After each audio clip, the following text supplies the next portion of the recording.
Welcome to my channel and thanks for watching. I took off my shirt and then my leggings, with my panties coming with them. Liam looked down at my shaven black hole and seemed pleased. He reached between my legs and started to finger me without even realizing it. I was immediately wet. My name is Emily Parker, a 34-year-old housewife living in the serene suburbs of Vancouver. I have a curvy figure with measurements of 36'2" 38", and while I don't often think much about my appearance, I've always been told I have an approachable beauty.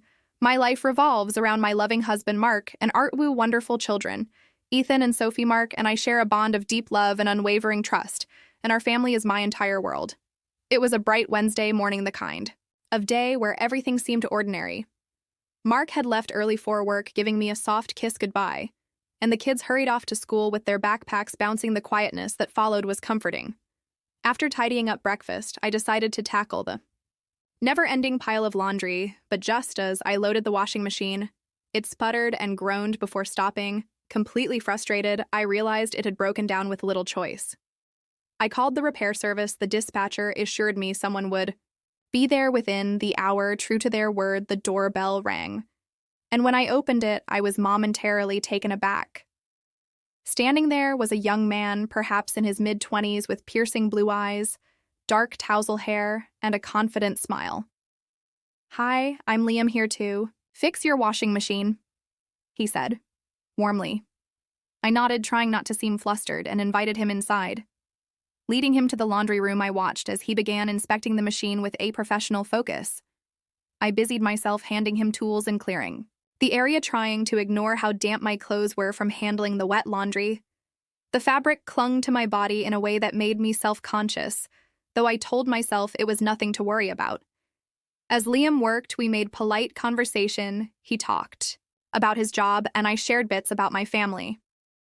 His friendly demeanor put me at ease, but I couldn't shake the way his eyes lingered just a moment too long whenever they met mine.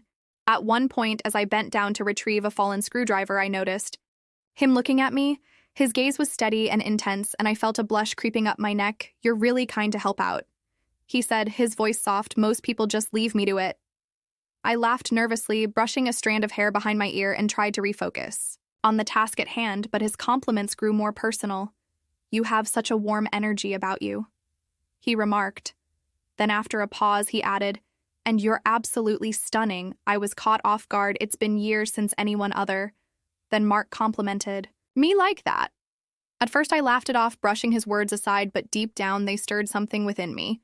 His words brought a mix of flattery and unease, a reminder of a version of myself I hadn't thought about in years. As I turned to leave the room, his hand brushed mine. The contact was electric, and I froze.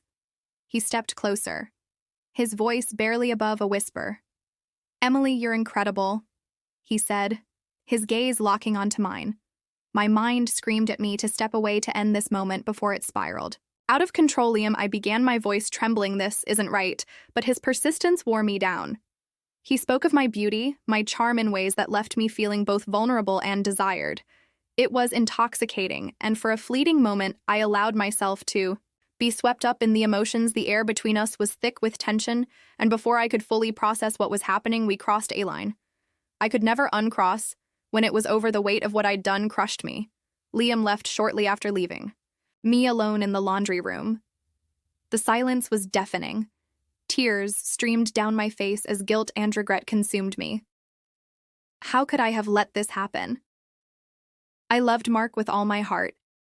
He was my rock, my partner, and I had betrayed him in the worst possible way. That evening, as Mark came home and kissed me hello, his warm smile broke me.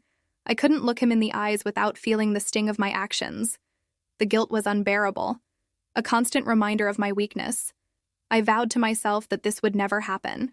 Again, this experience, though deeply regretful, served as a painful reminder of what truly matters in my life: the love, trust, and bond I share with my family. Mark's love is a gift I never want to take for granted, and I resolve to cherish and protect it with every fiber of my being.